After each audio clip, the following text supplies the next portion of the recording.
ಕಳೆದ 3 ವಾರಗಳಲ್ಲಿ big boss ಮನೆಯಿಂದ 3 ಸ್ಪರ್ಧಿಗಳು ಎಲಿಮಿನೇಟ್ ಆಗಿದ್ದಾರೆ. ಈಗ 11 ಮಂದಿಯನ್ನು ನಾಮಿನೇಟ್ ಮಾಡಲಾಗಿದ್ದು ಈ ವಾರಾಂತ್ಯ ಗ್ರ್ಯಾಂಡ್ ಫಿನಾಲೆ ನಡೆಯಲಿದೆ. ಗ್ರ್ಯಾಂಡ್ ಫಿನಾಲೆಯಲ್ಲಿ ಒಂದಷ್ಟು ಸ್ಪರ್ಧಿಗಳು ಹೊರ ಹೋಗಲಿದ್ದು ವೈಲ್ಡ್ ಕಾರ್ಡ್ ಎಂಟ್ರಿ ಮೂಲಕ ಕೆಲವರು ಒಳಗೆ ಬರಲಿದ್ದಾರೆ ಎಂದು ಕಿಚ್ಚ ಸುದೀಪ್ ಹೇಳಿದ್ದಾರೆ. ಇಂದು ವಾರದ ಪಂಚಾಯಿತಿ ನಡೆಯಲಿದ್ದು ಈ ವಾರ ಬಿಗ್ ಬಾಸ್ ಮನೆಯಲ್ಲಾದ ಘಟನೆಗಳ ಬಗ್ಗೆ ಕಿಚ್ಚ ಸುದೀಪ್ ಸ್ಪರ್ಧಿಗಳಿಗೆ ಕ್ಲಾಸ್ ತೆಗೆದುಕೊಳ್ಳಲಿದ್ದಾರೆ. ಬಿಗ್ ಬಾಸ್ ಮನೆಯಲ್ಲಿ ನಡೆದ ಜಗಳದಲ್ಲಿ ಅಶ್ವಿನಿ ಗೌಡ ಮತ್ತು ಜಾಹ್ನವಿ ರಕ್ಷಿತಾ ಶೆಟ್ಟಿ ಮೇಲೆ ಸುಮ್ಮನೆ ರೇಗಿದ್ದರು. ನೀವು ಒಂಥರ ಒಂದು ಇಲ್ಯೂಷನ್ ಅಲ್ಲಿ ಬದುಕ್ತಾ ಇದ್ದೀರಾ ಬಿಗ್ ಬಾಸ್ ಮನೆಯಲ್ಲಿ.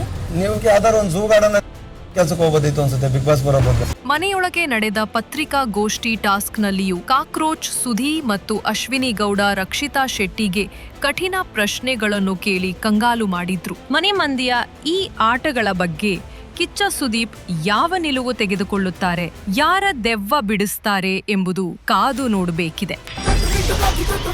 ನಾವು ಕೊಟ್ಟಿರೋ ಮಾತನ್ನ ತಪ್ಪಲ್ಲ, ತಪ್ಪಾಗಿ ಆಡಿರೋ ಮಾತಿಗೆ ಬುದ್ಧಿ ಕಲಿಸದೆ ಬಿಡಲ್ಲ. ಒಳ್ಳೆ ಕೆಲಸಗಳು ಮಾಡಿದಾಗ ನಾವು ಕೈ ತಟ್ಟಿ ಚಪ್ಪಾಳೆನೂ ಕೊಡ್ತೀವಿ.